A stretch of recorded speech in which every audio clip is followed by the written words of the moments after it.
Haleluya, puji Tuhan. Kembali kita berjumpa dalam renungan firman Tuhan GPDI Syakina BSD. Bapak Ibu, saudara-saudari, semoga kita semua dalam keadaan sehat. Tentunya berkat kasih karunia penyertaan Tuhan selalu beserta dengan kita. Dan kita sudah tiba di bulan Desember, Bapak Ibu, bulan terakhir di tahun 2020 ini yang mungkin penuh kejutan, penuh tantangan bagi kita semua. Tetapi bulan Desember selalu spesial bagi setiap umat Kristen ya, dimana kita akan merayakan hari besar, yaitu hari lahirnya Tuhan Yesus Kristus ke dunia. Untuk itu kita sambut bulan ini dengan penuh sukacita, dengan penuh optimis dan mental positif. Maka itu hari ini saya akan membawakan renungan dengan tema semangat yang baru.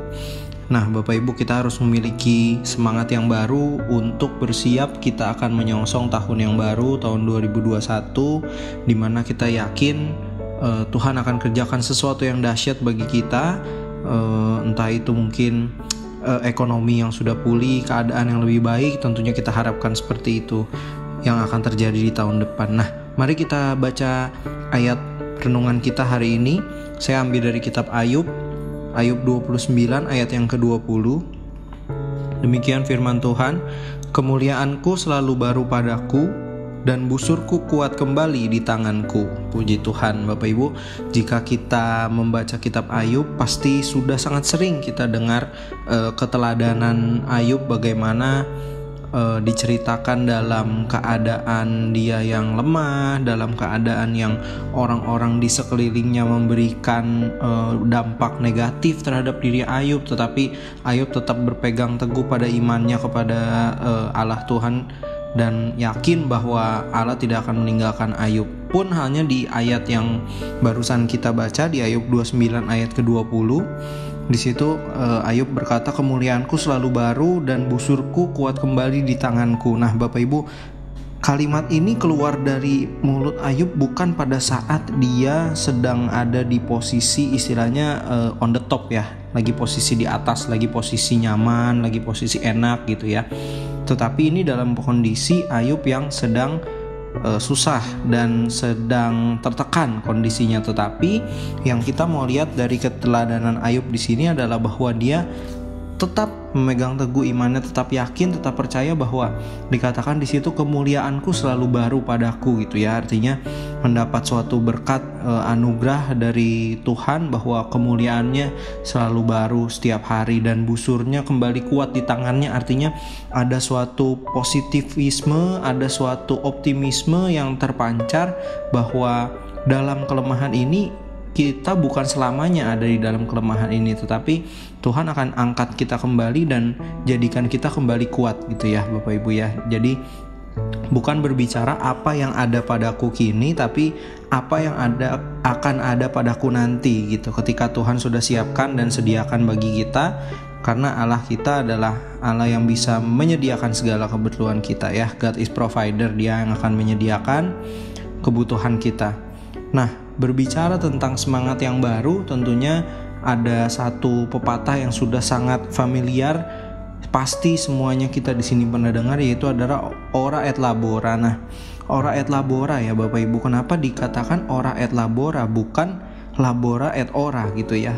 Ora et labora artinya berdoa sambil atau dan bekerja gitu. Jadi berdoa ini diletakkan pertama. Nah, berdoa ini berbicara tentang bagaimana kita dengan iman percaya kita membentuk sebuah mindset positif yang diharapkan dapat menunjang pekerjaan yang akan kita lakukan. Kurang lebih gampangnya seperti itu Bapak Ibu. Jadi doanya duluan baru kita mengerjakan gitu ya. Kurang lebih gampangnya seperti itu. Nah, disinilah pentingnya mental positif dan tidak hanya memiliki mental positif, tetapi kita juga diharapkan membawa dampak positif bagi sekeliling kita sebagai anak Tuhan yang semestinya menurut firman Tuhan kita harus menjadi terang dan garam dunia gitu ya Bapak Ibu.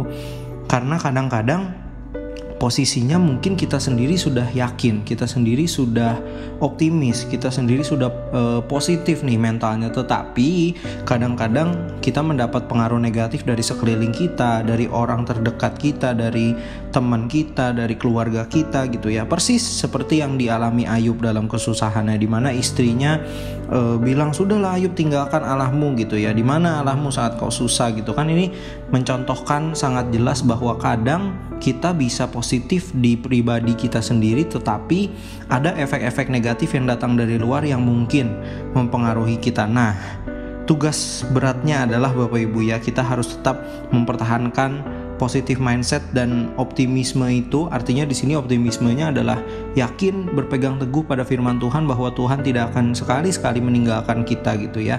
Jadi kalau kita bisa melalui itu, kita bisa melakukan itu, wah dahsyat pasti. Penggenapan janji firman Tuhan akan terjadi dalam kehidupan kita. Nah, di kitab Ayub yang ke-29, kalau Bapak Ibu Saudara kita baca di ayat yang ke-24, di situ juga Ayub berkata, "Aku tersenyum kepada mereka ketika mereka putus asa, dan seri mukaku tidak dapat disuramkan mereka." Nah, jelas di sini Ayub mau katakan bagi kita semua, bagi kita semua yang mendengarkan firman Tuhan pada kesempatan kali ini adalah bahwa kita menebar senyum, kita menebar positivisme, optimisme bagi sekeliling kita. Harapannya kita bisa membawa dampak positif, kita bisa menjadi terang dan garam. Tapi yang menjadi catatan penting adalah di sini Ayub katakan, "Dan seri mukaku tidak dapat disuramkan mereka." Ini poin yang pentingnya Bapak Ibu ya, bahwa kita harus tetap menjaga semangat, kita harus menjaga iman percaya kita, dan jangan sekali-sekali izinkan pihak-pihak eksternal, pihak-pihak di luar untuk mempengaruhi kita, karena kita yang mestinya bisa mempengaruhi mereka untuk membagikan berkat kemuliaan Tuhan yang sudah turun bagi kita gitu. Jadi kita memang benar-benar bisa menggenapi firman Tuhan, kita bisa menjadi terang dan garam, kita membawa damai sukacita bagi sekeliling kita, bukan sebaliknya kita terpengaruh oleh sekeliling kita. Nah, itu tugas yang berat tetapi bisa dilakukan ya Bapak Ibu ya. Jadi ketika kita memiliki mental yang positif, kita memiliki semangat yang baru, kita pegang teguh janji Tuhan bahwa tidak akan pernah sekali-sekali Dia meninggalkan kita, meskipun kita dalam kondisi yang sedang sulit mungkin, Tuhan pasti akan tolong kita, asalkan kita mau tetap percaya, kita membawa dampak yang baik bagi sekeliling kita, dan hanya taruh harap percaya kita pada Tuhan kita. Demikian renungan firman Tuhan pada kesempatan kali ini Bapak Ibu. Kita akan satu dalam doa. Haleluya, haleluya, haleluya, puji Tuhan. Tuhan, kami mengucap syukur untuk kesempatan yang Kau berikan pada kami semua Tuhan, di mana kami boleh kembali merenungkan sebagian firman Tuhan. Bentuk kami Tuhan untuk dapat menjadi seperti Ayub, di mana mungkin saat kami mengalami kesulitan, kami tidak gentar, kami tidak putus asa, kami tidak bersungut-sungut kepada Tuhan, melainkan kami tetap percaya dan yakin bahwa Tuhan sekali-sekali tidak akan meninggalkan kami, dan penggenapan janji firman Tuhan akan terjadi ya dan amin bagi kami semua yang percaya kepada Tuhan. Berkati Tuhan aktivitas kami hari ini, apapun yang akan kami kerjakan, baik yang bekerja maupun ada di rumah maupun aktivitas yang lain. Tutup bungkus dalam kuasa darah-Mu saja. Jadikan kami semua tetap sehat. Kami boleh menantikan hari Natal di bulan Desember ini dengan penuh sukacita dan dengan pengharapan yang baru untuk menyongsong tahun depan yang lebih baik. Terima kasih Tuhan Yesus. Dalam nama-Mu kami berdoa mengucap syukur. Haleluya. Amin. Puji Tuhan. Terima kasih Bapak Ibu sudah mendengarkan renungan hari ini. Tuhan Yesus memberkati.